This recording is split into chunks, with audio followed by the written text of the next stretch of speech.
Well. तो this side Nishant. सो हम अपना सेशन लेके आए हैं सर अगेन, जो कि है 23 फेब का 2021 का। ठीक है, हम बेसिकली डेली बेसिस पे क्या करते हैं, हम न्यूज एनालिसिस करते हैं, वो भी किसका, हिंदू का। ठीक है, द हिंदू का हम क्या करते हैं, हम न्यूज एनालिसिस करते हैं on a very daily basis, right. तो चलिए sir, let's begin, right. And if in case you love this video, और ठीक है, तो please do not forget to share, like and subscribe. ठीक है, चलिए लेट्स प्रोसीड। ठीक है, stay tuned and stay relax. News हम बड़े ही प्यार से समझेंगे। ठीक है, देखिए मैं पीपीटी जो मेरी है, देखिए मैंने सिर्फ पीपीटी का एक पेज बनाया है। ठीक है, सेकंड कोई पेज बनाया नहीं है। इसका मतलब ये है कि सर मैं आपको जो रियल टाइम सिनेरियो होता है ना, जो कि जितना मुझे आता है, वो सारा का सारा मैं आपको देने की कोशिश करूंगा। चाहे तो मैं पीपीटी में लिख के भी आ सकता था, लेकिन वो पॉइंट नहीं है सर। ठीक है, क्योंकि जब तक आप उसे लिखेंगे नहीं, तब तक आप उसे समझ नहीं पाएंगे। ठीक है, तो ये सर मेरा फंडा है, मेरा ये कॉन्सेप्ट है, और मैं उम्मीद करता हूँ कि आपको ये कॉन्सेप्ट समझ में आएगा। ठीक है, तो चलिए सर, पहली न्यूज शुरू करते हैं। देखिए, आप भी जानते हैं, ये देखिए, Jinping may visit India for BRICS summit, right. सबसे पहले क्या है सर, ब्रिक्स का हम क्या कर लेते हैं, एक बार हम ब्रिक्स का बैकग्राउंड समझ लेते हैं, या पहले ऐसा करते हैं, पहले करंट न्यूज समझ लेते हैं। पहले जो है, पहले करंट न्यूज समझ लेते हैं, देन हम क्या करेंगे, ब्रिक्स के बारे में पढ़ेंगे। ठीक है, somewhere in May, somewhere in May this year. ठीक है, क्या होने वाली है सर, ये होने वाली है ब्रिक्स समिट। ठीक है, somewhere in May this year क्या होने वाला है, ब्रिक्स समिट सर आपकी होने वाली है। ठीक है, अब क्या है सर, उसमें उसमें क्या क्या होने वाला है। इस बार जो है इंडिया, इस बार क्या है, इंडिया उसे होस्ट कर रहा है। ठीक है, इस बार जो है उसे इंडिया होस्ट कर रहा है, इस बार उसे इंडिया होस्ट कर रहा है। इफ इन केस अगर वो फिजिकली हुई तो, इफ इन केस अगर वो फिजिकली हुई तो। ठीक है, तो इसके मतलब इसके जो ये होने वाला है, इसके बैकड्रॉप में एक बयान आया है। वो बयान किसका आया है, वो बयान सर आपका दिया है जिनपिंग साहब ने। ठीक है, वो बयान आपका दिया है किसने, जिनपिंग साहब ने। और वो क्या कहना चाह रहे हैं, पहले बताइए जिनपिंग कौन है, कौन है, ये तो मेरे ख्याल से आपको पता होगा सर। ठीक है, ये तो आपको बताने की जरूरत नहीं पड़ेगी। ठीक है, चाइना के प्रेसिडेंट है जिनपिंग साहब, और इन्होंने एक बात कही है। इन्होंने कहा है कि इनके कहने से पहले पहले देख लेते हैं। इन्होंने कहा है, एक मिनट दीजिएगा सर, पॉइंट नहीं है। ठीक है, फिर क्या है, अब बात करते हैं ब्रिक्स। ठीक है, ब्रिक्स से आप क्या समझते हैं सर, ब्रिक्स की समिट है, हमने पढ़ लिया, ब्रिक्स की समिट है सर इंडिया में। ठीक है, ब्रिक्स की समिट है इंडिया में, और ये 12th समिट है। ठीक है, ये 12th समिट है, जो कि इंडिया में मई के टाइम पे होने वाली है, अगर सब कुछ ठीक रहा और कोरोना का पेंडेमिक जो है वो फैलने से हमने रोक लिया है, तो वो इंडिया में होगी। ठीक है, अब ब्रिक्स में सर कौन कौन से देश हैं, सिर्फ इनके पहले अक्षर पढ़ लीजिए, आपको देश मिल जाएंगे। सर पहला है ब्राजील, सर जी पहला है आपका कौन सा, ब्राजील। दूसरा कौन सा है सर आपका, दूसरा है सर रशिया। तीसरा आई, आई से सर कौन है, हमारा भारत, हमारा प्यारा भारत। ठीक है, इंडिया। सी से कौन है सर, सी से है आपका चाइना। और एस से कौन है सर, एस से है आपका साउथ अफ्रीका। ठीक है, तो ये 5 देश हैं ब्रिक्स में, और इस बार इसका 12th समिट होने वाला है, कहां पर, इंडिया में। और इस समिट के पहले जो कुछ बातें बोली गई हैं, वो चाइना के प्रेसिडेंट जिनपिंग साहब ने बोली है, that he may visit India for second half of the year to attend the BRICS, Brazil, Russia, India, China, South Africa, to attend the BRICS meeting if a physical summit is held as in increasingly expected। ठीक है, expectation है कि होगी, तो उसके बता रहे हैं कि अगर होती है तो वो जाएंगे। ठीक है, और ये कब हो रहा है, ये तब हो रहा है जब इंडिया और चाइना लगभग 8 या 9 महीने तक जो है बॉर्डर में स्टैंड ऑफ में खड़े हुए थे, ईस्टर्न लद्दाख में। ठीक है, आप कह सकते हैं ईस्ट कश्मीर में, वो जो था ईस्ट साइड में जो था, वो आपके इम्पासे था, डेडलॉक लगा हुआ था। और अभी क्या हुआ है, अभी हमारा डिसएंगेजमेंट जो है शुरू हुआ है। पेंगोंग लेक से अभी 2 से 3 दिन पहले ही हमने डिसएंगेजमेंट जो है कंप्लीट किया है, चाहे वो नॉर्थ पेंगोंग से हो, चाहे वो साउथ पेंगोंग से हो, दोनों से हमने अपना डिसएंगेजमेंट पूरा कंप्लीट किया है। अब किसके फेवर में वो डिसएंगेजमेंट है, उसके बारे में कभी और बात करेंगे। फिलहाल हम बात कर रहे हैं कि डिसएंगेजमेंट जो है वो कंप्लीट हो चुका है नॉर्थ पेंगोंग से और साउथ पेंगोंग से। और 10th round of talks, ops commander round of talks भी हुई थी आपकी। उसमें ये क्या है, वो मालदो में हुई थी। उसमें क्या बताया गया है, उसमें ये है कि हम और जो स्ट्रेटेजिक पोजीशन है जहां पर हमारा स्टैंड ऑफ है, वहां से भी हम धीरे धीरे जो है डिसएंगेजमेंट शुरू करेंगे। ठीक है, और इन्होंने क्या किया, इंडिया का सपोर्ट किया। इस बार कह रहे हैं कि he expressed its support for India hosting this year meeting and said the meeting would not be impacted by the border crisis. Border में जो हो रहा है होने दो, उससे मीटिंग को इम्पैक्ट नहीं होगा। We will work with India and other members to strengthen communication and dialogue and consolidate three pillars cooperation. ठीक है, ये हमेशा थ्री पिलर्स कॉपरेशन की बात करते हैं सर। ठीक है, ये आपको याद होना चाहिए, ये हमेशा थ्री पिलर्स कॉपरेशन की बात करते हैं। Three pillars of corporation sir कौन कौन से हैं? ठीक है, three pillars of corporation sir कौन कौन से हैं, ये आपको पता होना चाहिए। एक है आपका इकोनॉमिक कॉपरेशन,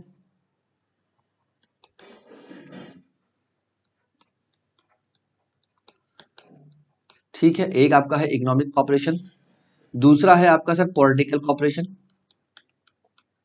ठीक है, और तीसरा आपका है people to people. People to people या आप कह सकते हैं कल्चरल कॉपरेशन।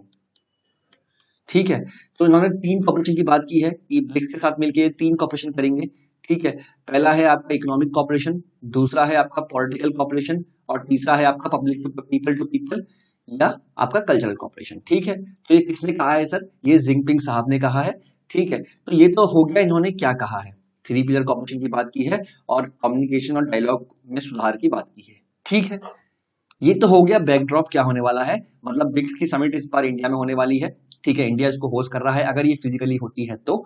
ब्रिक्स में कौन कौन से देश आते हैं हमने ये भी देख लिया है। ठीक है, और इस बार कौन सी समिट है? ये 12th समिट है, और इस समिट में जो है इसके बैकड्रॉप में हमारे जिनपिंग साहब ने कहा है कि मैं इंडिया आऊंगा और जो हमारे बॉर्डर में हो रहा है उससे हमारे रिलेशनशिप जो है बॉर्डर में जो हो रहा है वो इससे इम्पैक्ट नहीं होगा। और फिर भी बॉर्डर में हमने क्या किया है, अभी डिसएंगेजमेंट जो है शुरू कर दिया है। इन्होंने तीन पिलर की बात की है, पहला है इकोनॉमिक कॉपरेशन आर्थिक तौर पे, दूसरा है पॉलिटिकल कॉपरेशन, और तीसरा है पीपल टू पीपल कॉपरेशन मतलब कल्चरल कॉपरेशन। ठीक है, चलिए ये तीन हो गया।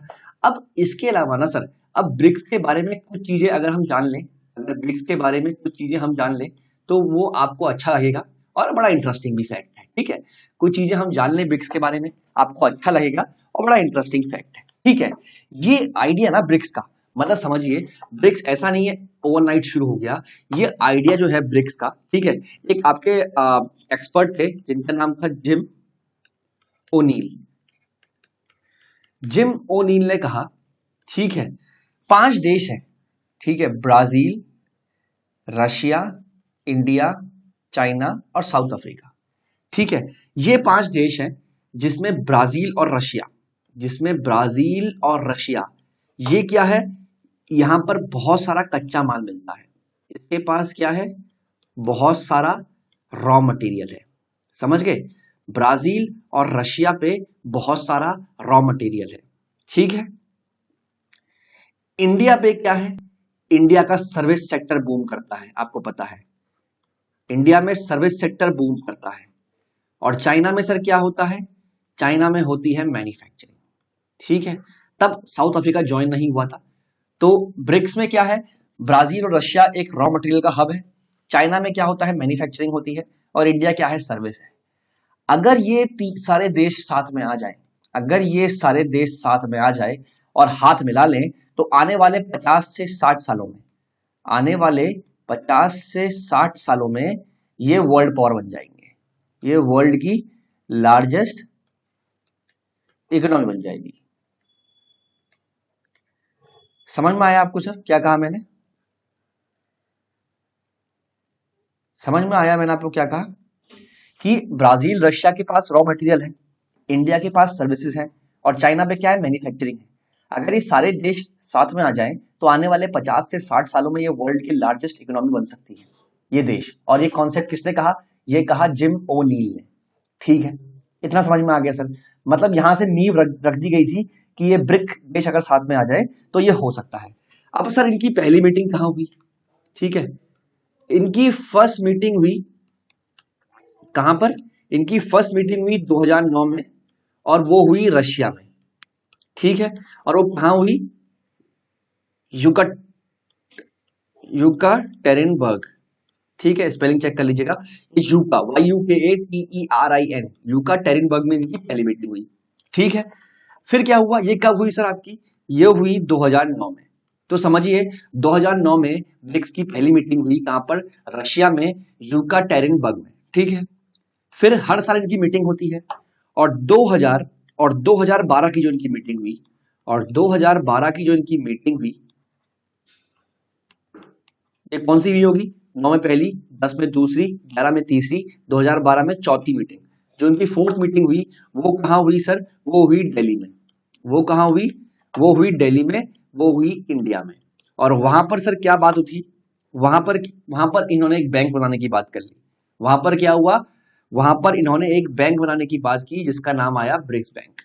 भले ही ब्रिक्स बैंक आगे बढ़ना, ये हमारे मतलब का विषय अभी नहीं है, हम सिर्फ बात ब्रिक्स की कर रहे हैं। तो 2009 में, बेसिकली 2009 में सिर्फ 4 देश थे ब्रिक्स के, BRIC, Brazil, Russia, India, China. लेकिन फर्स्ट मीटिंग 9 में, दूसरी मीटिंग 10 में, तीसरी मीटिंग 11 में, तो जो थर्ड मीटिंग थी ना, जो थर्ड मीटिंग थी कब? 2011 में। वो आपकी कहां हुई थी? वो आपकी हुई थी चाइना में। वो कहां हुई थी? वो चाइना में हुई थी। और वहां पर क्या हुआ? वहां पर ब्रिक्स पूरा कंप्लीट हुआ। यहां पर साउथ अफ्रीका ने ज्वाइन कर लिया। इन शॉर्ट, ब्रिक्स की पहली मीटिंग 2009 में हुई, ठीक है, और 2011 में जब इसकी तीसरी मीटिंग हुई तो इसमें क्या हुआ? साउथ अफ्रीका ज्वाइन किया। पहले कौन था? खाली ब्रिक्स थे, PRIC ब्रिक देश था, ठीक है। अब कुछ खासियत है सर इन ब्रिक्स देशों की, ठीक है, कुछ कुछ खासियत है इन ब्रिक्स देशों की। वो खासियत क्या है सर? वो भी देख लेते हैं सर एक बार। कुछ खासियत है इन ब्रिक्स देशों की। डेटा थोड़ा पुराना है, थोड़ा आप एडजस्ट कीजिएगा, ठीक है। लगभग 21 से 22%, लगभग 21 से 22% में इनका वर्ल्ड GDP में इनका क्या है? इनका शेयर है, ठीक है। लगभग 21 से 22 इनका वर्ल्ड के GDP में शेयर है। बड़ी बात है सर। 12 से 13% क्या है इनका? 12 से 13% इनका ग्लोबल कैपिटल इन्वेस्टमेंट है,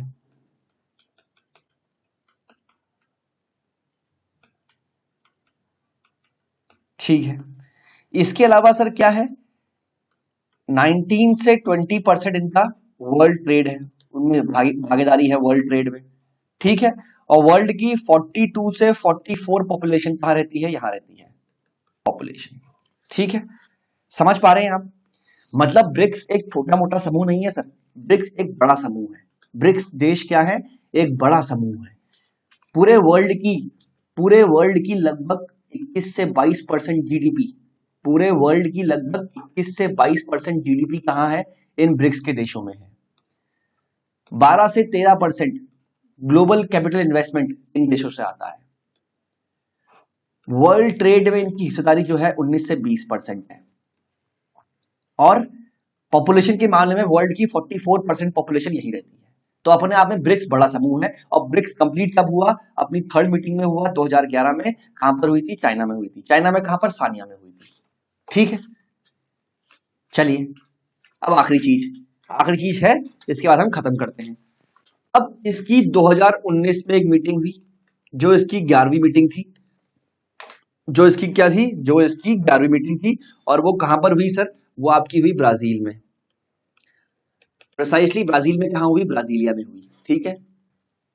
और 2020 में जब कोरोना पेंडेमिक था तो उसकी 12th मीटिंग हुई, वर्चुअली हुई थी, वर्चुअली हुई थी। बस्ट होस्ट कौन था इसका सर? होस्ट रशिया था। और इस बार कौन सी 2021 में कौन सी होने वाली है? 13th मीटिंग होने वाली है, इसका जो वर्चुअली भी हो सकती है और फिजिकली भी हो सकती है। लेकिन इसको होस्ट कौन कर रहा है? होस्ट कर रहा है इंडिया। That's it. ये पूरा हमने ब्रिक्स का जो जानना था हमने उसका पूरा पोस्टमार्टम कर दिया। समझ में आया आपको? और कोरोना के टाइम पे ना, जो ये ब्रिक्स बैंक है आपका, इसने जो है 1 बिलियन का इंडिया को क्या है? लोन भी दिया था, ठीक है। ये ऐसी जनरल नॉलेज के लिए मैंने आपको बता दिया है, ठीक है। तो आई गेस ये पहली न्यूज का हमने पूरा पोस्टमार्टम कर लिया है। इसमें कुछ नहीं रह गया हमारे लिए, ठीक है। इस न्यूज में हमारे लिए कुछ ऐसा नहीं रह गया जो कि अब हमें टफ लगेगा, ठीक है। इस न्यूज में कुछ ऐसा हमें नहीं लगेगा जो कि हमें टफ लगेगा, ठीक है। चलिए चलिए, ये हमारा पूरा हो चुका है, ठीक है। देखिए एक ये है ऐसा थोड़ा पॉलिटिकल न्यूज भी है, ठीक है। ये थोड़ी पॉलिटिकल न्यूज है, ठीक है। ये क्या है? कहाँ गया? देखिए मैं इसके बारे में आपको मैं फिर कह रहा हूँ, एक सेशन ले आऊंगा अगर आप चाहते हैं तो, बट मुझे नहीं लगता कि ये इतना हमारे एग्जाम की पॉइंट ऑफ व्यू से रिलेवेंट है। कुछ टर्म रिलेवेंट है, उनके बारे में बता देता हूँ मैं आपको।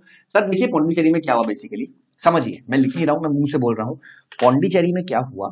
पौंडीचेरी में ऐसा हुआ कि आप लोग जानते हैं सर कि पौंडीचेरी में क्या हुआ, हमेशा से हम ये देखते हुए आए हैं कि यूनियन टेरिटरी में टसल ऑफ पावर लगे रहता है। जैसा कि आप दिल्ली में देख सकते हैं, लेफ्टिनेंट गवर्नर जो कि सेंट्रल अपॉइंटेड होता है, प्लस पीपल के द्वारा इलेक्ट की गई सरकार, ठीक है, जो कि बहुत सारी यूनियन टेरिटरी में क्या होती है, लेजिस्लेचर भी होता है, जैसे दिल्ली में है, पुडुचेरी में है, यहाँ पर विधानसभा भी है, ठीक है, विधानसभा भी है और क्या है, और यूनियन टेरिटरी भी है।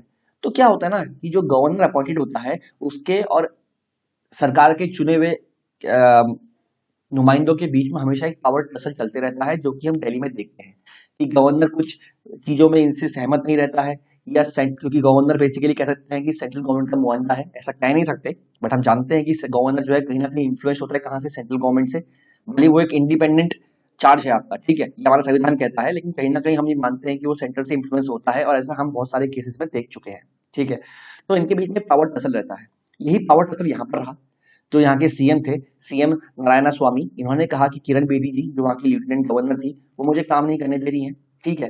तो क्या हुआ, सेंटर ने किरण बेदी जी को वहां से हटा दिया, सेंटर ने किरण बेदी जी को वहां से हटा दिया, ठीक है। फिर क्या हुआ, फिर क्या हुआ, एक नया लेफ्टिनेंट गवर्नर वहां पर लाया गया, ठीक है, उनका नाम था तमिली साई सौंदरराजन, उनका नाम था तमिली साई सौंदरराजन, ठीक है।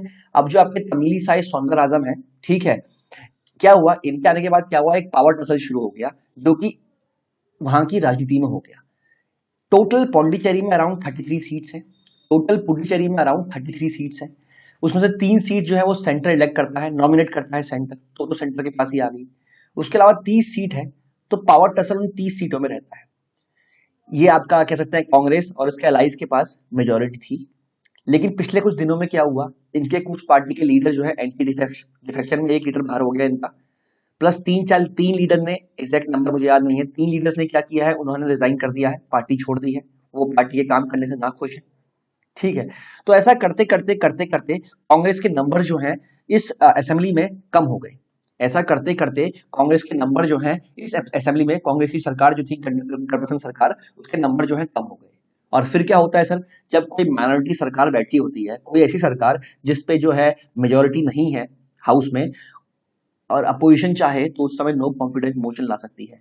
नो कॉन्फिडेंस मोशन क्या होता है कि सरकार में हमें भरोसा नहीं है, सरकार के पास उतना सपोर्ट ही नहीं है कि सरकार चल सके, तो opposition party no confidence motion लाती है। ये सिर्फ लोकसभा में आता है, और इसको लाने के लिए स्पीकर की प्रायर परमिशन चाहिए होती है, अगर स्पीकर सहमत है तभी ये आपका आएगा। इसके अलावा लगभग 50 जो सदस्य हैं उनके साइन चाहिए होंगे, ठीक है, तब जाके नो कॉन्फिडेंस मोशन आएगा। और अगर नो कॉन्फिडेंस मोशन पास हो गया तो जो सीएम साहब है या जो करंट रूलिंग पार्टी है उन्हें इस्तीफा देना पड़ेगा, सीएम साहब और उनके सारे मंत्रियों को जो है एक साथ जो है इस्तीफा देना पड़ेगा। और यही पुडुचेरी में हुआ, वहां क्या है, नो कॉन्फिडेंस मोशन पास हो गया, सरकार में क्या था, सरकार में मेजोरिटी नहीं थी, तो सरकार को क्या करना पड़ा, इस्तीफा देना पड़ा, और यही कांग्रेस यहाँ पर ये पुडुचेरी में हुआ है, ठीक है। ये ऐसा हुआ है, इसमें कुछ चीजें इंपॉर्टेंट है, एंटी डिफेक्शन लॉ आपके लिए इंपॉर्टेंट है, प्लस नो कॉन्फिडेंस मोशन आपके लिए इंपॉर्टेंट है, बाकी जो है बाकी नॉर्मल है, ठीक है। तो आई गेस आपको समझ में आ गया होगा। फिर भी अगर इसमें कुछ समझ में नहीं आता है बताइए, मैं इसमें बहुत अच्छा सेशन आपके लिए लेके आ सकता हूँ जो कि इसके ऊपर है, ठीक है। लेकिन सर पॉलिटिकल बातें हैं इसलिए मैं इसमें ज्यादा नहीं घुस रहा हूँ, ठीक है। चलिए आगे बढ़ते हैं। Sorry for the delay. तो आई गेस ये आपको समझ में आ गया होगा कि पुडुचेरी में कैसे कैसे हमने डेवलपमेंट किया है। सर देखिए, ऑनेस्टली स्पीकिंग गवर्नमेंट ये सब नहीं पूछेगा, यूपीएससी ये सब नहीं पूछेगा, लेकिन कुछ टर्म है जो आपको पता होना चाहिए, जैसे नो कॉन्फिडेंस मोशन हो गया, ठीक है, इसके अलावा आपका एंटी डिफेक्शन हो गया, इसके अलावा कुछ खास नहीं पूछेगा यूपीएससी, ठीक है, बाकी आप बेफिक्र रहिएगा। चलिए सर, अब हम आगे बढ़ते हैं, हमारी आगे कौन सी न्यूज है सर हमारे पास, ठीक है। आगे कौन सी न्यूज है हमारे पास, समय दीजिएगा, मैं जरा थोड़ा सा स्मॉल वो कर लेता हूँ जिसमें कि न्यूज नहीं छूटनी चाहिए। टूल किट केस ये जो लिखा है, ठीक है, ये तो आप लोगों के लिए नया नहीं है, जो मेरे साथ जुड़ा हुआ है, लगातार मेरे साथ वीडियो में जुड़ा हुआ है, तो एक टूल किट केस हो गया, और एक आपका हो गया सर आपका डिसंगेजमेंट एट पेंगोंग सो, तो उसमें तो मैंने ऑलरेडी एक बहुत ही अच्छा लेक्चर लिया है, 2 छोटे छोटे लेक्चर है, उन्हें आप देखिए सर, एंड फॉर श्योर उसमें कोई दिक्कत आपको नहीं आएगी, ठीक है। मतलब कोई भी आपसे पूछेगा तो आप बताने के सक्षम रहेंगे कि कैसा कैसा टूल किट केस में हो रहा है, ठीक है, चलिए अब क्या है, देखिए ये कुछ न्यूज़ नहीं है, केस स्टडी के तौर पे हम समझ सकते हैं, ठीक है, सिंस हम इंडिया में रहते हैं।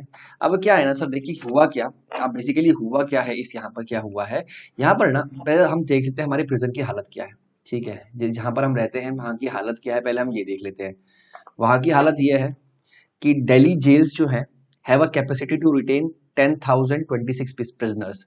दिल्ली जो जेल है उसकी कैपेसिटी है कि वहां पर 10,026 प्रिजनर्स रह सकते हैं, लेकिन अभी वहां कितने रह रहे हैं, 14,000 रह रहे हैं, ऑलरेडी लॉज्ड देयर। 14,000 वहां रह रहे हैं, कैपेसिटी कितनी है, कैपेसिटी है सर आपकी 10,026, और रह कितने रहे हैं, 14,000, ठीक है। लेकिन क्या है, इसके अलावा अभी 4,000 को तो हमने बेल दी है, इंटर्म बेल, या उनको क्या कह सकते हैं, हमने इमरजेंसी पेरोल दिया है। मतलब इन शॉर्ट हमारे जो क्रिमिनल्स हैं, चाहे वो डेडेड हो चाहे ना हो, जो क्रिमिनल्स हैं, कोविड-19 कह सकते हैं उनके लिए एक अवसर पैदा हो गया। समझ रहे हैं, कोविड-19 उसके लिए एक आपदा में अवसर हो गया। आपदा में अवसर क्यों हो गया सर, सिंस देखिए, सिंस ये देखिए 10,000 की कैपेसिटी है हमारे पास, ठीक है, 10,000 की जो है कैपेसिटी है हमारे पास, और 14,000 हमारे जेल में अभी लॉन्च है, ठीक है, और 14,000 जेब में अभी हैं, और इसके बावजूद 4,000 को हमने इमरजेंसी पेरोल में छोड़ा हुआ है। समझ में आ रहा है, तो यहाँ पर गवर्नमेंट ये बात कर रही है कि जो लोगों को हमने बेल में दिया है, पेरोल में दिया है, जब भी वो जेल में आएंगे तो उनका कोविड-19 टेस्ट या आरटी-पीसीआर टेस्ट हो जाना चाहिए, सिंस अभी तक कोविड-19 इन्फेक्शन जो है जेल के अंदर नहीं फैला है, ठीक है। न्यूज काम की नहीं है, कुछ आंकड़े हैं जो आपको पता होने चाहिए कि how much short we are running on jails. और समझिए जब छोटी कंफाइंड जगह पे, जहां पर 4 लोगों की जगह है, वहां हम 10 या 20 लोगों को रहने देते हैं, तो समझिए वहां हाइजीनिक कंडीशंस क्या होंगी, ठीक है। इससे आगे मैं कुछ नहीं बोलूंगा, एक सिर्फ केस स्टडी है, मुझे लगा आपको बताना चाहिए, मैंने आपको बता दिया। ये दिल्ली गवर्नमेंट का एक बहुत ही अच्छा इनिशिएटिव है, ठीक है, ये दिल्ली गवर्नमेंट का बहुत ही अच्छा इनिशिएटिव है, ठीक है। फ्रैंकली स्पीकिंग, मैं इंडिविजुअल पॉइंट ऑफ व्यू से I am pretty much happy कि दिल्ली गवर्नमेंट ऐसा इनिशिएटिव पहले भी ले चुकी है बेसिकली, और इस बार दोबारा से शुरू हो गया है, ठीक है। इनिशिएटिव में क्या है ना, कैंप लगते हैं सर, कैंप लगने वाले हैं। कैंप क्यों लगेंगे, ठीक है, क्योंकि री रजिस्ट्रेशन होने वाला है, registration camps for construction workers at 45 sites across the city, जो कि गवर्नमेंट स्कूल्स में होगा या कुछ गवर्नमेंट साइट्स में होगा, ठीक है। क्या लगने वाले हैं, रजिस्ट्रेशन कैंप्स लगने वाले हैं, किसके लिए, कंस्ट्रक्शन वर्कर्स के लिए, ठीक है। अब अराउंड 2 लाख जो है construction workers out of 10 lakh जो है, अभी सिर्फ वो ही रजिस्टर्ड हैं to avail number of schemes including pension and maternity benefits. Basically क्या है, दिल्ली गवर्नमेंट ना जो एक कंस्ट्रक्शन वर्कर्स है, इनको क्या कराती है, इनको रजिस्टर्ड करवाती है, और अगर इनको रजिस्टर्ड करवाती है, इससे फायदा क्या होता है, इससे फायदा ये होता है, इनको अलग अलग स्कीम्स का जो है फायदा मिल सकता है। स्कीम्स जैसे कि कंस्ट्रक्शन ऑफ हाउस के लिए इनको लोन मिलता है, कितना, 3 से 5 लाख का। मैटरनिटी बेनिफिट्स की बात करें, उसके अंदर इन लोगों को 30,000 रुपए मिलते हैं। 20,000 रुपए मिलते हैं इनको किस लिए, फॉर वर्क रिलेटेड टूल्स खरीदने के लिए, और 5,000 क्या मिलता है इनको, ग्रांट मिलता है for the purchase of tools, ठीक है। तो समझिए डिफरेंट डिफरेंट स्कीम्स हैं, उनका फायदा लेने के लिए आपको क्या करना पड़ेगा, आपको अपने आप को रजिस्टर्ड करवाना पड़ेगा, किसके अंदर, ठीक है। आप अगर आप कंस्ट्रक्शन वर्कर्स हैं और आपको स्कीम्स का जो डिफरेंट डिफरेंट स्कीम्स है स्टेट गवर्नमेंट की, उसका फायदा उठाना है, तो आपको अपने आप को रजिस्टर करवाना पड़ेगा, और it's not a big deal, register हम करवा सकते हैं, ठीक है, क्योंकि सरकार ने क्या है, घर में भी डोर स्टेप डिलीवरी सर्विस भी जो है लॉन्च की है रजिस्ट्रेशन के लिए, ठीक है, अगर कोई बाहर नहीं जाना चाहता तो। इसके अलावा इनको इंश्योरेंस मिलता है 1 लाख का नेचुरल डेथ में, 2 लाख का मिलता है in case of death due to accident, ठीक है। अगर डिसेबिलिटी होती है, टोटल डिसेबिलिटी, तो 1 लाख मिलता है, पार्शियल होती है तो क्या होता है, 3 लाख मिलता है। तो ये सब चीजें हैं जो आप पढ़ लीजिएगा एक बार, तो ये अच्छी इनिशिएटिव स्कीम है दिल्ली गवर्नमेंट की, ठीक है।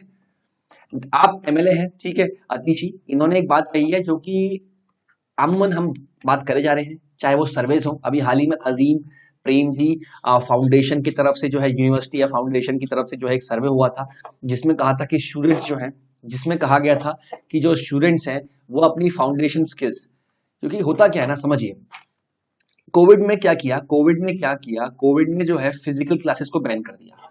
अब बात आती है डिजिटल क्लासेस की, डिजिटल क्लासेस की या ऑनलाइन क्लासेस की।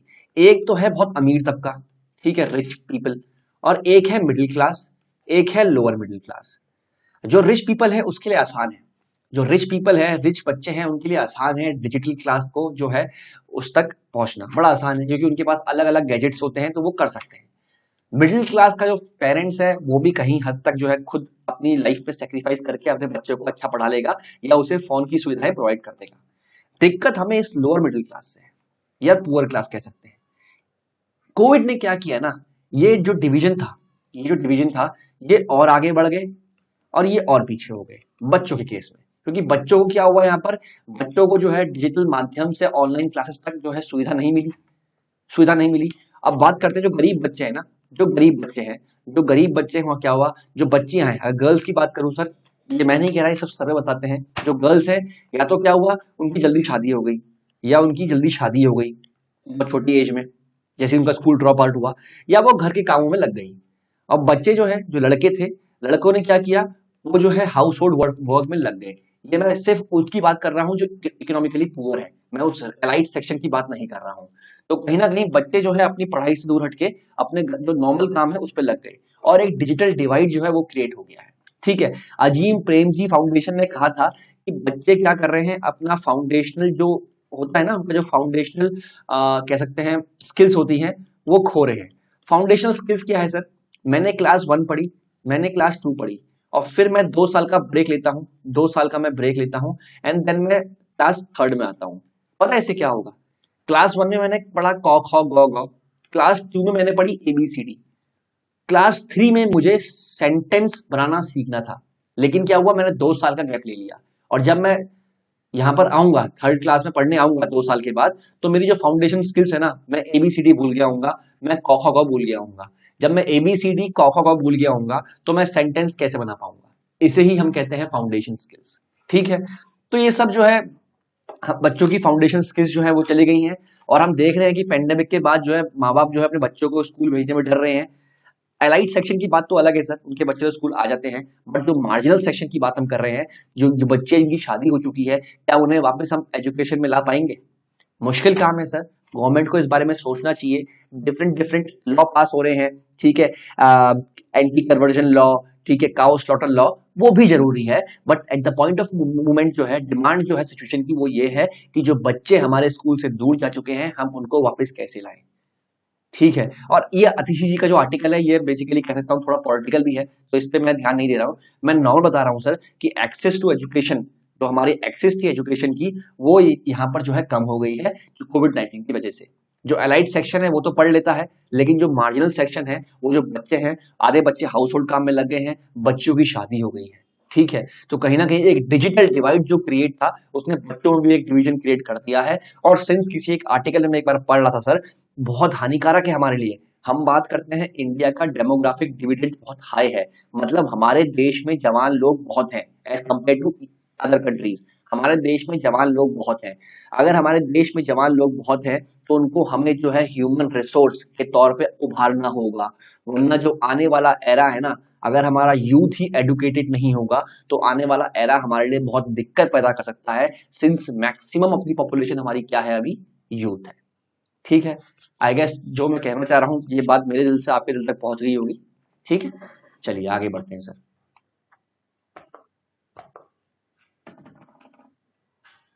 सर ये स्टेट बजट्स हैं, ठीक है, ये स्टेट यूपी का बजट आया है, ये बजट जो है आत्मनिर्भर भारत की लाइन में है। यहाँ पंजाब का बजट, बिहार का बजट आया है, तो स्टेट बजट है सर, इसके बारे में बात नहीं कर रहा हूँ। स्टेट PSC की अगर आप तैयारी कर रहे हैं तो आप एक बार ये न्यूज जो है देख लीजिएगा।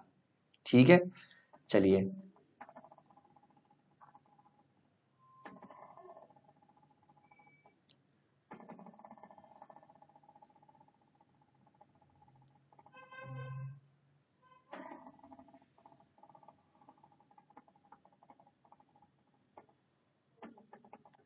ये है एक, ये हमने कल पढ़ा था ऐसे, ये कल की न्यूज थी कि केरला गवर्नमेंट ने सर विदेशी कुछ कंपनी से यूएस फिल्म से जो है एक डील साइन किया था, जिसमें कि डीप सी ट्रॉलर की जो सुविधा है या जो डीप सी ट्रॉलर्स है, इस कंपनी के साथ जो है उसका बिल्ड और ऑपरेट का जो है पैक्ट साइन किया था। ठीक है, डीप सी ट्रॉलर्स के नुकसान सर क्या है, पहले सर डीप सी ट्रॉल जो जो डीप सी ट्रॉलिंग हम करते हैं ना, ठीक है, न्यूज इंपॉर्टेंट नहीं है, जो हम डीप सी ट्रॉलिंग करते हैं वो इंपॉर्टेंट है। डीप सी ट्रॉलिंग हम बेसिकली फिश को पकड़ने के लिए करते हैं, और वो कैसी होती है बताता हूँ मैं आपको। समझिए ये एक फिश है, सॉरी समझ लीजिए ये एक वेसल है, वेसल कह रहा हूँ, ये एक नाव है। ठीक है, ये एक नाव है, ठीक है, ये आपका समुद्र है। ठीक है, नाव जो है समुद्र के ऊपर चल रही है। और ये समुद्र का क्या है सर, ये समुद्र का बेस है, ठीक है। तो यहां से क्या होगा ना, इससे एक ट्रॉलर अटैच होगा, वो ट्रॉलर का जो है इतना बड़ा मुंह होगा, ठीक है, और ये पीछे से लंबा सा होगा, ठीक है। ये जमीन के थ्रू जो है घसीट के लेके आ रहे होंगे, ये खींच रहा होगा इसे, और इससे क्या होगा, जमीन में रफ पैच यहाँ पर होने लग जाएंगे, और क्या होगा, इसमें बहुत सारी फिशेस जो है वो कैच हो जाएंगी एक बार में, क्योंकि इसका मुंह बहुत बड़ा होता है, लगभग एक फुटबॉल ग्राउंड जितना इसका मुंह होता है। तो एक बार में ये बहुत सारी फिशेस पकड़ लेता है। अब समझिए इसके नुकसान क्या क्या है, अब समझिए इसके नुकसान क्या क्या है। इसके नुकसान सर ऐसे हैं, इसका पहला नुकसान क्या है, समझिए। पहला नुकसान ये है, ये मरीन लाइफ को पूरा हार्म देता है, मरीन लाइफ को नीचे करता है। क्यों, आप पूरे फ्लोर में इसको घसीट रहे हैं, जिससे कि फ्लोर में क्या हो रहा है, एकदम खुरदुरा हो रहा है। तो जितने भी छोटे मोटे ऑर्गेनिजम्स हैं, आप भले ही फिश पकड़िए, लेकिन उसके अलावा जितने भी छोटे मोटे ऑर्गेनिजम्स हैं वो क्या हो रहे हैं, उसको भी आप डिस्ट्रॉय कर रहे हैं, ठीक है। ये देखिए इतनी फ्लैट सरफेस थी, वो पूरा आपने हटा दिया, तो क्या कह सकते हैं कि मरीन जो है, मरीन प्लांट्स कह सकते हैं आप जो मरीन प्लांट्स कह सकते हैं, उसको भी आप नुकसान पहुंचा रहे हैं, कहीं ना कहीं मरीन प्लांट्स को भी आप नुकसान पहुंचा रहे हैं। और होता क्या है ना, ये पूरा का पूरा बहुत बड़ी मात्रा में फिशेस को ले जाता है। इससे क्या होगा, जो वहां के लोकल फिशरमैन है, जो लोकल फिशरमैन है, उनको भी नुकसान होगा। जब फिश ही नहीं बचेंगी तो वो क्या फिशिंग करेंगे, तो लोकल फिशरमैन की इकोनॉमी में भी नुकसान होगा। तो कहीं ना कहीं समझिए, हमारी जो मरीन की इकोसिस्टम है, जो मरीन का हमारा इकोसिस्टम है, उसको बहुत नुकसान हो जाएगा सर, ठीक है। एक बार में इतनी फिशेस पकड़ते हैं, उसमें भी हम लोग फिशेस खाते हैं, लेकिन साथ में क्या आता है, क्योंकि सिंस ये फ्लोर के साथ जो है घसीट के जा रहा होता है, फ्लोर के साथ ये बिल्कुल घसीट के हम ले जाते हैं इसे, तो इसमें क्या होता है, टर्टल्स हो गया, क्रैब्स हो गए, और बहुत सारे ऐसे जीव, मरीन एनिमल्स, जो कि हम लोग नहीं खाते। तो होता क्या है, ये इसको ऊपर ले जाएंगे, यहाँ पर जो अनवांटेड चीजें हैं वो उनको वापस समुद्र में फेंक देंगे, या तो डेड होंगी या जिंदा होंगी। अब आपको सोचिए, अगर डेड है तो कहीं ना कहीं वो मर चुकी है, उसका फायदा यूज भी आपने नहीं किया, प्लस उसको मार भी दिया, और जिंदा है तो वेल एंड गुड, ठीक है। तो कहीं ना कहीं हमें ये फिशिंग की टेक्नोलॉजी को जो है, इस चीज को हमें रोकना होगा। इससे हम मरीन बायोडाइवर्सिटी को जो पूरा नुकसान पहुंचा रहे हैं, मरीन इकोसिस्टम जो है हमारा, जो ये फ्लोर्स हैं, इतने समुद्र के फ्लोर्स होते हैं, इनमें गड्ढे होते हैं, इनके नीचे जो है और मरीन लाइफ रहती है। कुछ ऐसी मरीन लाइफ भी होगी जिनके बारे में हम जानते भी नहीं होंगे, समझ रहे हैं आप, इतना हमारा डाइवर्स हमारा इकोसिस्टम है, मरीन इकोसिस्टम।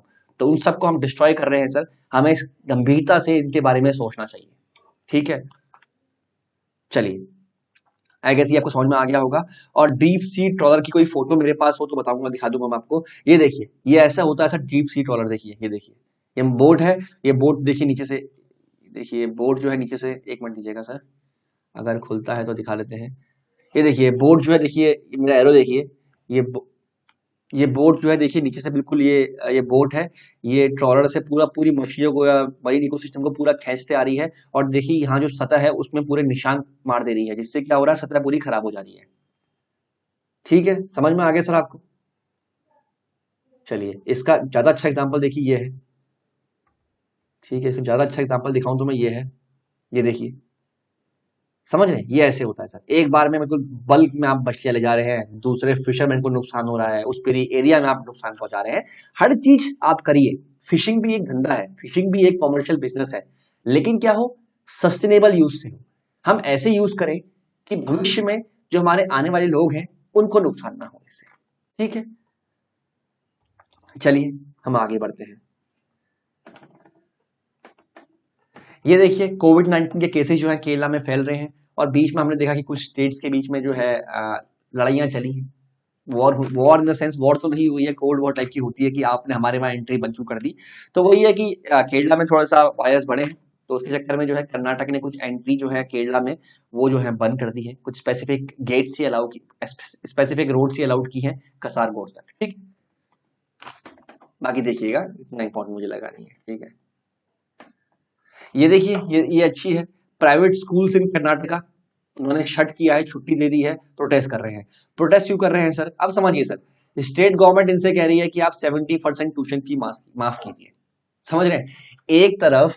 एक तरफ वी आर थिंकिंग कि गरीब बच्चों को हम स्कूल कैसे लेके आए, एक तरफ वी आर थिंकिंग कि हम गरीब बच्चों को स्कूल कैसे लेके आए, और दूसरी तरफ अगर हम उनको स्कूल लेके आते हैं तो कहीं ना कहीं उनके मम्मी पापा की जो इकोनॉमिक हालत है उसमें गिरावट आई है, सिंस कोविड में ऐसा सबके साथ हुआ है नॉर्मली, ठीक है।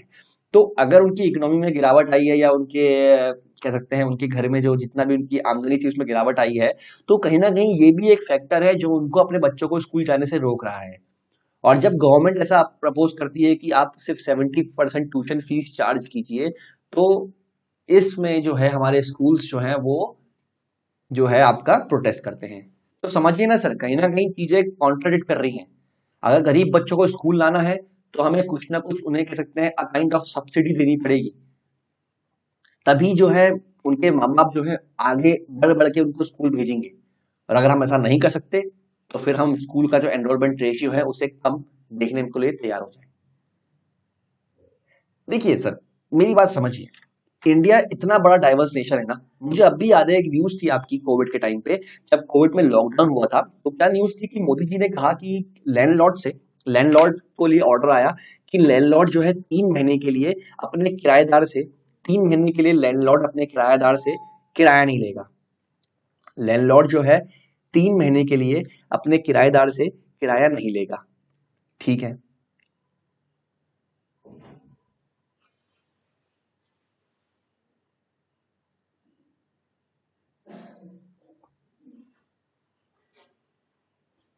ठीक है।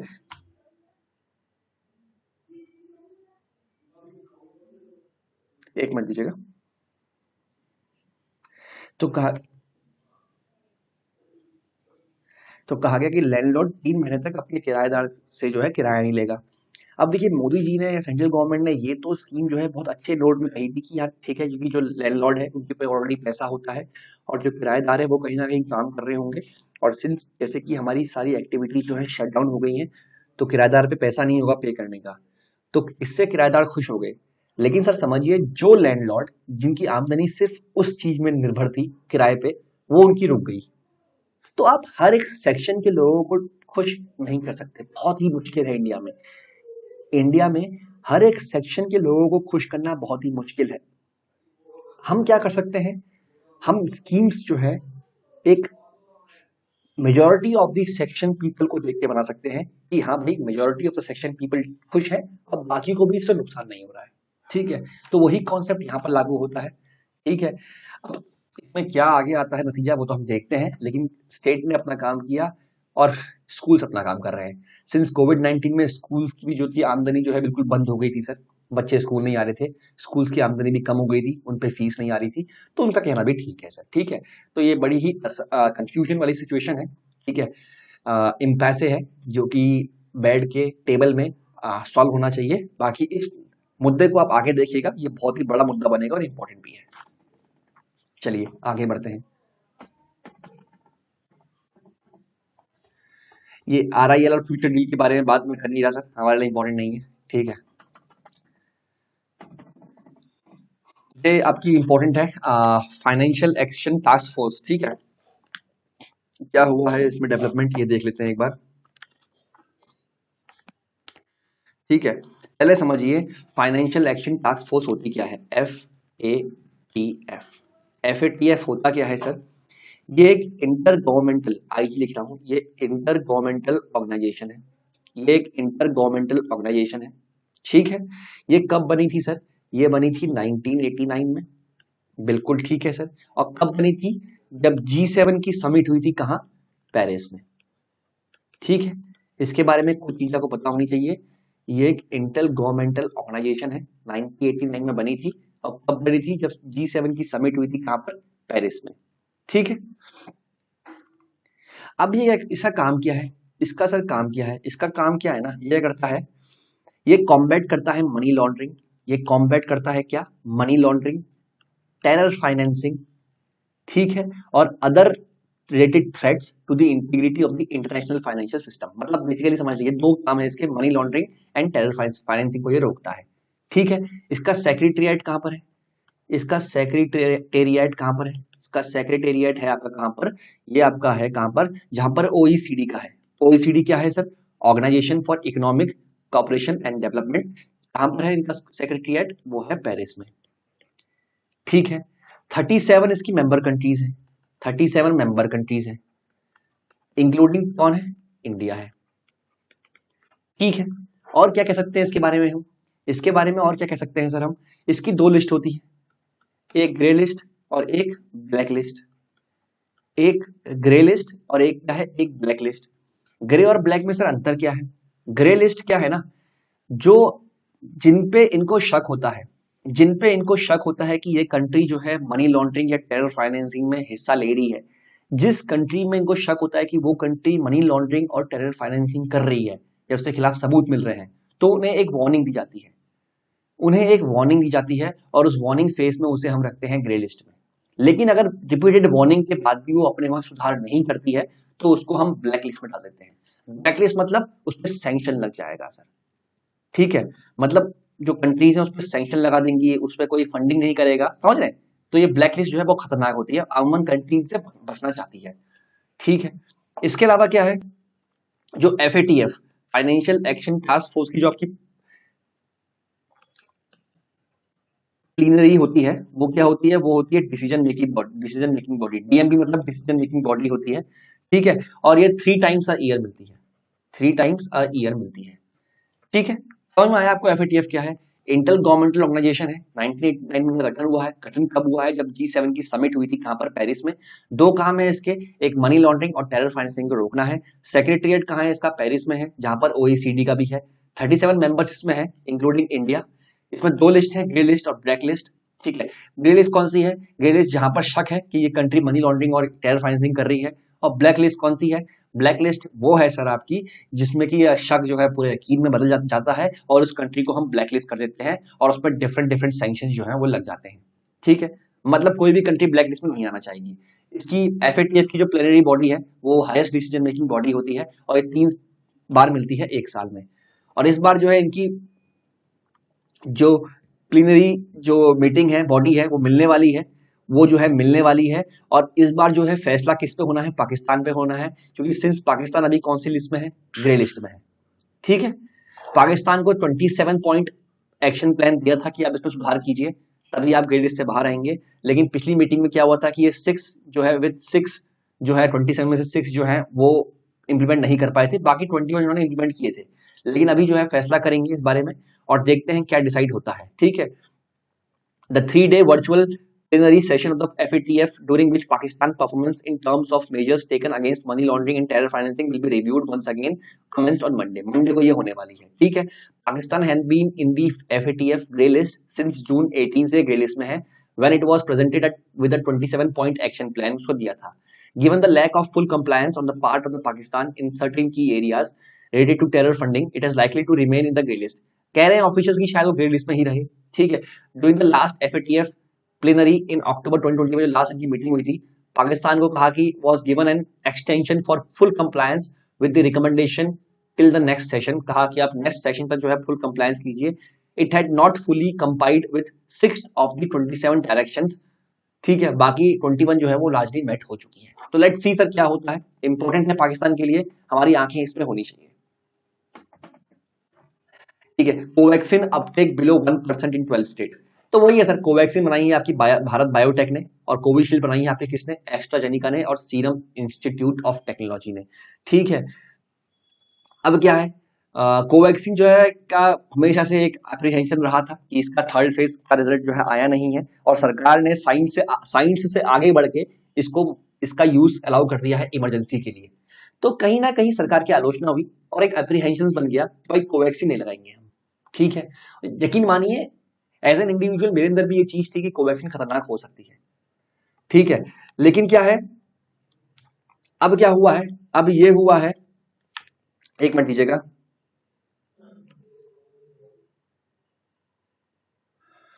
अब क्या हुआ है, अब ये हुआ है कि हम ये चेक कर रहे हैं डेटा, तो बिलो 1% जो है कोवैक्सीन लगाई गई है कहां पर? 12 स्टेट में। एंड समझिए मैंने खुद शॉट लगाया था कोवैक्सीन का एंड एज सच मुझे कोई भी कॉम्प्लिकेशंस नहीं दिखाई दी, ठीक है। ये मेरा इंडिविजुअल राय है सर, आपकी राय अलग हो सकती है। सिर्फ मैं इसके बारे में आपको जागरूक कर रहा हूं कि अगर हमारी सरकार इस चीज को बढ़ के आगे बढ़ा रही है तो देयर माइट बी समथिंग, ठीक है। चलिए एक ये न्यूज है आपकी, रेलवे जो है वो अपने स्टाफ को जो है क्या कर रही है, IT ब्रीचेस के बारे में पढ़ा रही है। सिंस लॉकडाउन हुआ तो हम जान पाए कि क्या हो रहा है कि साइबर क्राइम जो है बढ़ रहे हैं, लोग घर में थे, साइबर क्राइम की जो है बढ़ रहे थे, ठीक है, साइबर क्राइम जो है बढ़ रहे हैं, तो रेलवे जो है अपने कर्मचारी को क्या कर रही है, इसके बारे में ट्रेन करना चाह रही है। ठीक है, और ये किसके हेल्प ले रही है, as roped in centre for development of advance computing CDAC to educate it officials. तो अच्छी बात है सर, हम जागरूक हो रहे हैं इस केस में, और ये बहुत ही अच्छी बात है।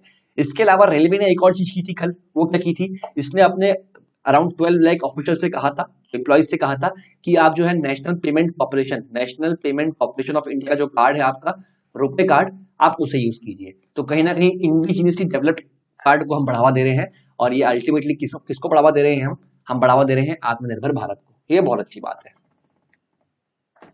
ठीक है,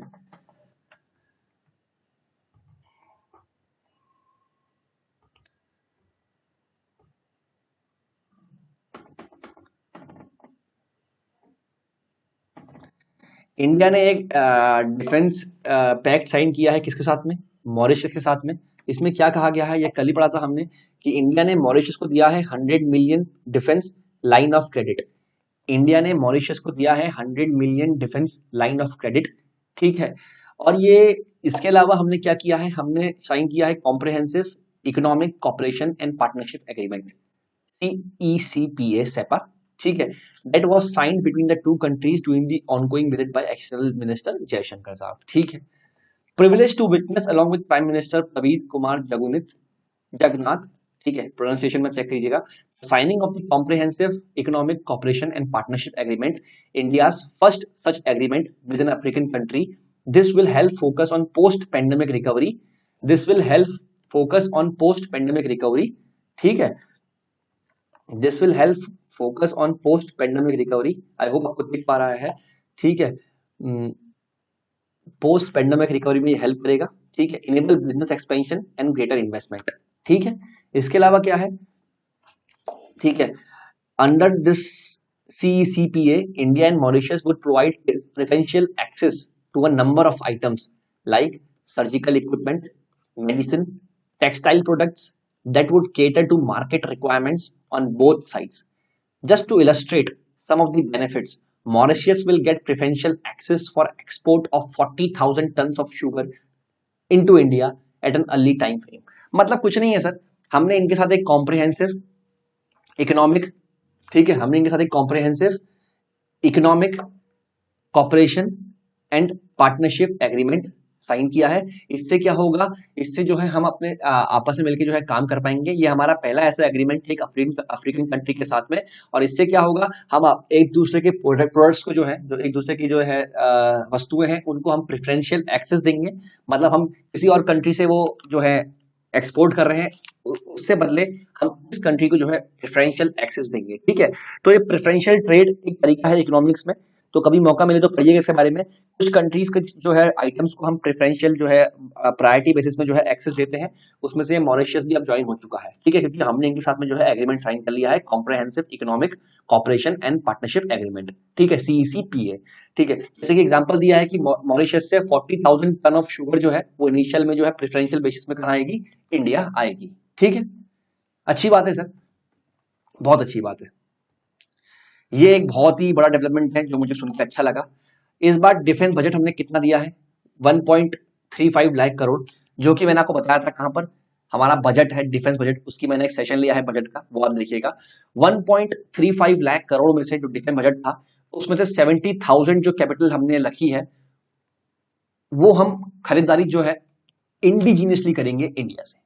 बहुत अच्छी बात है, शायद मुझे बोलने की जरूरत नहीं पड़नी चाहिए अब। अगर हम 70,000 करोड़ की जो कि अराउंड मोर देन 50% है, वो खरीदारी कहां से कर रहे हैं, हम इंडिया से करेंगे। इससे फायदा क्या होगा, इससे फायदा ये होगा कि जो हमारी डोमेस्टिक इंडस्ट्री है उसे बूस्ट मिलेगा, जो MSME है, स्टार्टअप्स हैं, उन्हें बूस्ट मिलेगा, और ये एक तरह से आत्मनिर्भर भारत की तरफ एक और हमारा अग्रेसिव कदम है। ठीक है, चलिए सर आगे बढ़ते हैं। एटलीस्ट थोड़ी मुझे देर हो रही है, I need to go somewhere, लेकिन न्यूज नहीं छूटनी चाहिए, मेरा पॉइंट ऑफ कंसर्न ये है। ठीक है,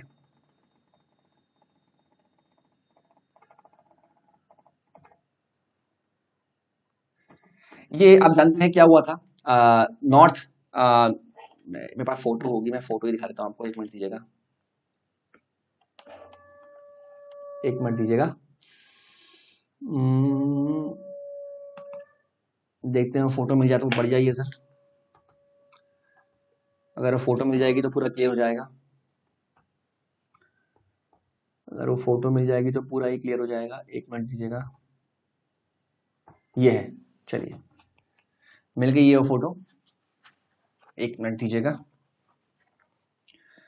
तब तक वो न्यूज देख लेते हैं। न्यूज क्या कहती है? न्यूज ये कहती है ना कि श्रीलंका ने, चाइना की एक फिल्म है, नाम इंपॉर्टेंट नहीं है, उसे जो है अपने नॉर्थ में 3 आइलैंड बनाने का कॉन्ट्रैक्ट दिया था। चाइना की एक फिल्म को श्रीलंका के नॉर्थ में 3 आइलैंड है, उनमें वहां पर जो है रिन्यूएबल एनर्जी का जो है कुछ कंस्ट्रक्शन करने की जो है उनको उस चीज की परमिशन दी थी, या उन चीज को उसका ऑर्डर दिया था, ठीक है। लेकिन इसमें क्या है, इंडिया बीच में आ गया। इसमें क्या है, इंडिया बीच में आ गया, क्योंकि वो 3 आइलैंड जो है ना, जो 3 आइलैंड है वो हमारे बॉर्डर से बहुत पास है। देखिए, एक है आपका कौन कौन सा, एक है आपका नैना ताबू, ठीक है। एक है आपका कौन सा, एक है आपका नैना ताबू, दूसरा है आपका डेल्थ, और तीसरा है आपका अनालाई तीऊ।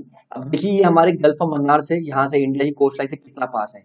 तो ये स्ट्रेटेजिक या डिफेंस के तौर पे या सिक्योरिटी के तौर पे हमें खतरा था। तो हमने श्रीलंका से कहा कि ये मत कीजिए, और हमने हमने उन्हें और भी कुछ आइडियाज दिए कि आप ग्रांट ले लीजिए, या आपको एनडीबी नेशनल डेवलपमेंट बैंक या ब्रिक्स बैंक जो है वो लोन प्रोवाइड कर देगा। एंड अल्टीमेटली इंडिया, वो श्रीलंका क्या कर रहा है, श्रीलंका उस अपने जो चाइना की फिल्म को जो दिया था उन्होंने प्रोजेक्ट, उसको दोबारा से रिव्यू कर रहा है। India has offered a grant for the project in श्रीलंका's north. India ने कहा हम आपको ग्रांट देंगे इसके लिए, बट शर्त ये है कि आप चाइना की जो फिल्म को जिसको कि आपने रिन्यूएबल एनर्जी का प्रोजेक्ट जो है बनाने की परमिशन दी है, उसको आप रोकिए, क्योंकि ये सिक्योरिटी एस्पेक्ट से बहुत खतरनाक है, ठीक है। क्योंकि अराउंड 50 किलोमीटर है हमारे तमिलनाडु कोस्ट से। तो समझिए, कोई भी कंस्ट्रक्शन जो चाइना कंपनी कर रही है around 50 kilometre from our coast, ये बड़ा ही इंपॉर्टेंट हो जाता है हमारे लिए, ठीक है। तो एटलीस्ट श्रीलंका इसमें एक रीडिंग ले रही है, एंड अच्छी बात है that Sri Lanka is working with us in this project, right. And we'll be hoping that Sri Lanka जो है चाइना का फिल्म का एक प्रोजेक्ट जो है वो कैंसिल करेगी, और जो हमने वो ग्रांट दिया है उससे वो आगे बढ़ेगी, ठीक है। सर बाकी देखिए एक आध न्यूज बचती है, वो हम कल ले लेंगे, ठीक है। सिंस अभी मेरे पास समय नहीं है लेने का न्यूज, ठीक है, तो मैं उम्मीद करता हूँ समझ पाएंगे। बेफिक्र रहिए सर, न्यूज आपकी कोई भी नहीं छूटेगी, न्यूज आपकी कोई भी नहीं छूटेगी। 3-4 न्यूज है मैंने ऑलरेडी टिक कर रखी है यहाँ पर, चाहे वो इंडिया का डिफेंस पैक्ट हो मॉरिशस के साथ में, जिसमें कि मॉरिशस की पार्लियामेंट में जो है डिस्कशन चल रहा है या वोटिंग चल रही है, या फिर आपका जो आरबीआई गवर्नर है शक्तिकांत दास, अगर ये कुछ बोल रहे हैं तो इसके बारे में हम कुछ पढ़ेंगे इसके बारे में, ठीक है। तो कुछ न्यूज रहती है आपकी 1 से 2 मिनट की, ठीक है, मतलब 4 से 5 जो है न्यूज रहती है, वो हम कल कवर कर लेंगे सर, अंडरस्टैंड। बाकी उम्मीद करता हूँ कि आपको इस सेशन समझ में आया होगा। थोड़ा मैं जल्दी में था आज, since I need to go somewhere, ठीक है। तब तक के लिए गिव मी गुड बाय, ठीक है, तब तक के लिए गुड बाय, मिलते हैं, ठीक है।